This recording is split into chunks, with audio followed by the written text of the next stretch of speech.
যোৱা 3 অক্টোবৰ তাৰিখে অসম চৰকাৰৰ পাব্লিক হেল্থ ইঞ্জিনিয়াৰিং বিভাগৰ সচিব কৈলাশ কাৰ্তিক ডাঙৰীয়াই পাব্লিক হেল্থ ইঞ্জিনিয়াৰিঙৰ মুখ্য অভিযন্তা গৰাকীলৈ এখন পত্ৰ প্ৰেৰণ কৰিছে।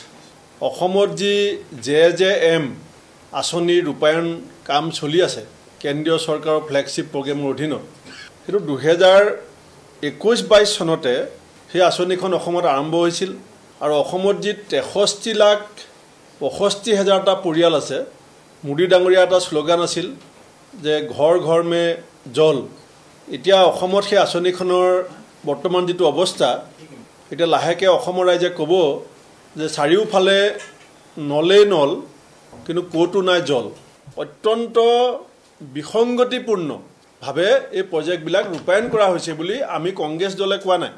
অসম চৰকাৰৰ পাব্লিক হেল্থ ইঞ্জিনিয়াৰিঙৰ সচিবে কৈছে যে potential left in project management and quality assurance, অৰ্থাৎ ইয়াত ব্যৱহাৰ কৰা প্ৰত্যেকটো পাইপৰ কথাই কওক, বিভিন্ন ব্যৱহাৰ হোৱা যিখিনি সামগ্ৰীৰ কথা কওক, তাৰ কোৱালিটি সম্পৰ্কত আৰু তাৰ মানদণ্ড সম্পৰ্কত ব্যাপকভাৱে বিসংগতি হোৱা বুলি পেলাই পত্ৰখনত উল্লেখ কৰা হৈছে।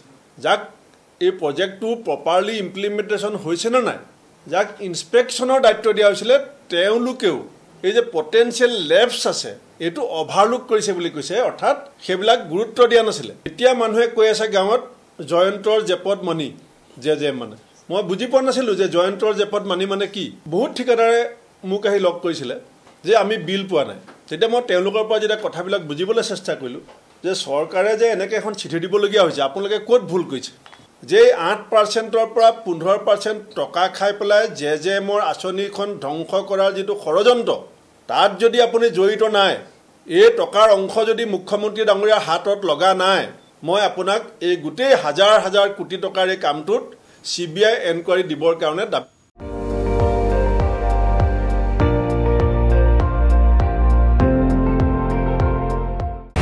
আপুনি চাই আছে ND24, সৰ্বশ্ৰেষ্ঠ নহয় সৰ্বোত্তমৰ দৌৰত।